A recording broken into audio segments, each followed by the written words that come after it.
ఈ రోజున మీరు పర్మిషన్ ఇస్తే ఒక విషయం, పెహల్గామ్లో జరిగినటువంటి ఒక దురదృష్టకరమైన సంఘటన, రాక్షసుల ముష్కరుల వాళ్ళ అకృత్యం, బలైపోయారు ఎంతోమంది, 28-29 మంది.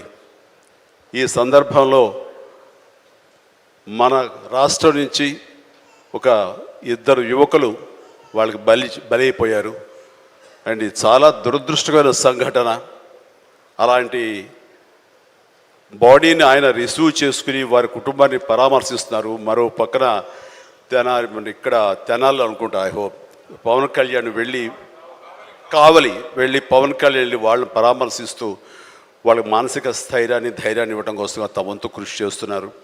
అండ్ వీళ్ళు చేసినటువంటి ఈ ప్రయత్నాన్ని మనస్ఫూర్తిగా నేను అభినందిస్తూ, అలాగే ఆ కుటుంబం 50 మందికి, అలాగే ఇతర రాష్ట్రాల్లో ప్రాణాలు అర్పించినటువంటి ప్రతి ఒక్కరికి హృదయపూర్వక నా కండోలెన్సెస్ని, సానుభూతిని తెలియజేస్తూ వాళ్ళ ఆత్మశాంతి చేకూరాలని సభాముఖంగా నేను కోరుకుంటున్నాను. ఇది సందర్భం కాదు తెలియదు, కానీ మనసు కలిచివేస్తుంది. ఇలా మీతో షేర్ చేసుకుంటే కొంచెం ఊరట లభిస్తుందని వారి సమక్షంలో నేను తెలియజేసుకుంటున్నాను. నేను రావటానికి ముందు మీరు ఏమైనా సంతాపాన్ని తెలిపారమ్మా? సంతాపాన్ని తెలియజేశారు ఇంతకుముందు? సో వారి సమక్షంలో ఒక 2 నిమిషాలు నిలబడి మనందరం మౌనం పాటించి వారికి మన నివాళులు అర్పిద్దాం.